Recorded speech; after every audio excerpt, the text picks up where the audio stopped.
Hello my students, welcome to my channel on YouTube. As you see by the title, today I'm going to teach reflexive verbs and reflexive pronouns. So let's start.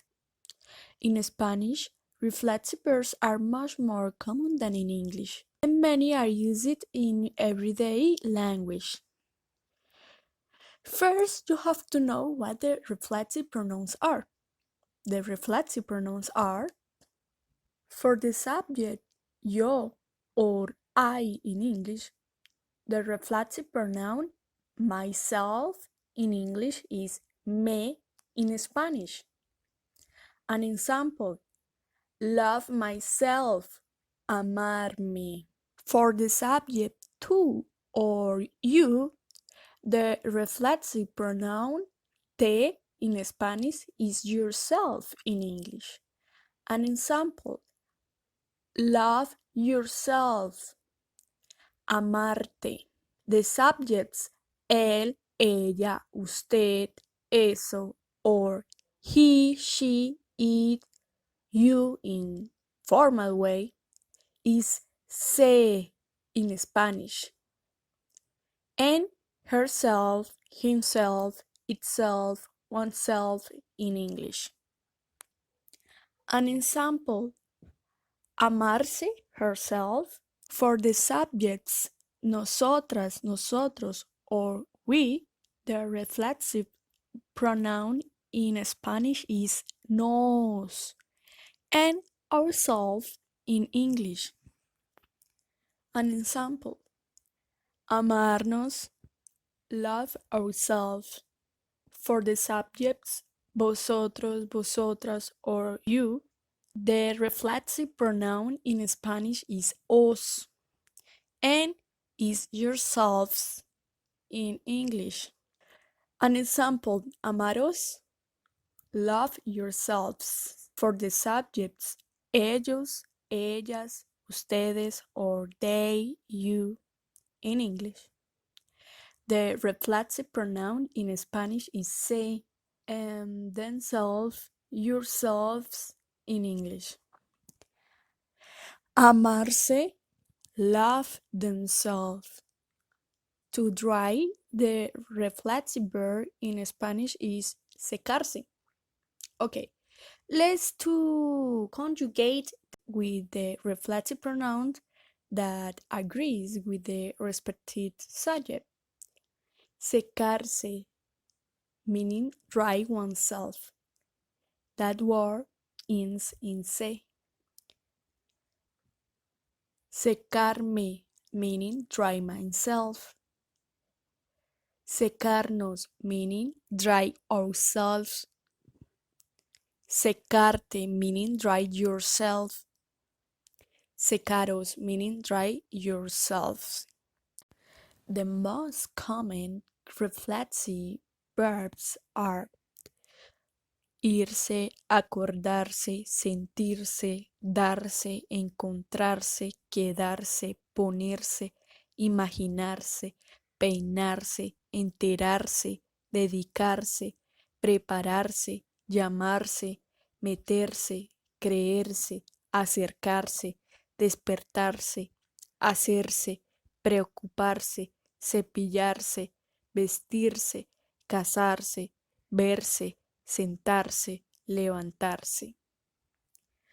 In English, it's not common to add myself, himself, and the other ones in the majority of the verbs.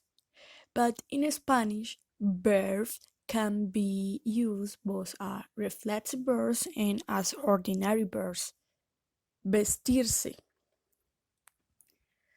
The literally translated is dresses himself, but in English it's more common to say he gets dressed. Another example, bañarnos. The literally translated is bathe ourselves, but in English it's more common to say we take a bath. When used with ordinary verbs, the person or thing who is doing the action is not the same as the person or thing receiving the actions. So the meaning is different. If the person is doing an action to itself, you don't put it at the end but the beginning of the verb. But if the person is doing an action and other people or things are receiving the action, you don't add any reflexive pronouns. A clear example of this is María se lava la cara. María washes her face. As you can notice, you put the reflexive pronoun se at the beginning of the verb because Maria is doing the action, but her face is receiving the action. I mean, she's doing an action to itself. Contrary to the example, María lava la ropa. María washes the clothes. In this case, you don't put the reflexive pronoun because neither she nor some part of her body is receiving the actions. Another thing to learn about this topic is how to conjugate the verbs. When the verb is after the reflexive pronouns, you conjugate in this way. For the subject, I or yo in Spanish always ends the verb with an O. Yo me levanto, yo me imagino, yo me cepillo, yo me acuerdo, yo me veo, or just me levanto, me imagino, me cepillo, me acuerdo, me veo. As you see, in a sentence you can remove the subject I because it's obvious that you are referring to that person. For the subject you or tú in Spanish, in the verbs with as if the base form of the verb ends in ar, levantar, imaginar, cepillar, acordar. Some examples are tú te levantas, tú te imaginas, tú te cepillas, tú te acuerdas, or just te levantas, te imaginas, te cepillas. You can remove the subject tú because it's obvious that you are referring to that person. For the same subjects, you or tú in Spanish, in the verbs with es, if the base form of the verb ends in er or ir. Vestir, ver, conocer, comprometer, distraer, sentir. Tú te ves, tú te conoces, tú te comprometes, tú te distraes, tú te vistes. For the subjects, he, she, it, and you in formal way, or él, ella, es, usted in Spanish, in the verbs with an a if the base form of the verb ends in ar, levantar, imaginar, cepillar, acordar. Some examples are él se levanta,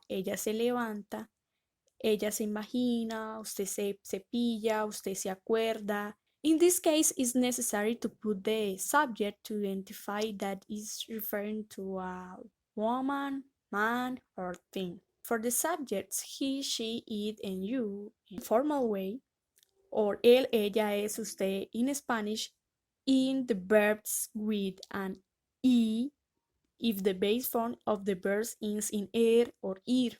Some examples are él se ve, ella se conoce, ella se viste, ella siente, usted se compromete, usted se distrae. For the subject, we or nosotras, nosotras in Spanish, always ends the verb with mos. Nosotros nos levantamos, imaginamos.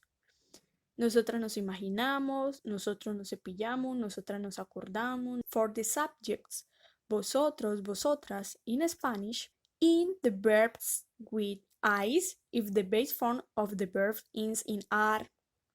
Vosotras os levantáis, vosotras os imagináis, vosotras os cepilláis. Or just os levantáis, os imagináis, os cepilláis, os acordáis. For the same subject, in the verbs with as if the base form of the verb ends in er. Vosotras os veis, vosotras os conocéis, vosotras os comprometéis, vosotras os distraéis. For the subject, they or ellos, ellas, ustedes in Spanish ends the verb with an if the base form of the verb ends in ar. Ellos se levantan, ellos se cepillan, ellos se acuerdan. In this case, it's necessary to put the subject to identify that is referring to a group of women, men, or things. For the subject they or ellos, ellas, ustedes in Spanish, in the verb with en if the base form of the verb ends in er. Ellos se ven, ellos se conocen, ellos se comprometen, ellas se distraen. Okay, let's do some exercises. Complete the sentence with the correct reflexive pronouns and conjugate the verb.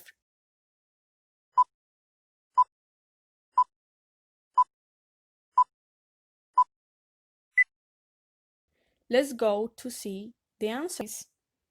The first one is nosotros nos lavamos la cara. The second one, él se lava el pelo cada día. The third, ella se siente enferma hoy. Let's do other ones.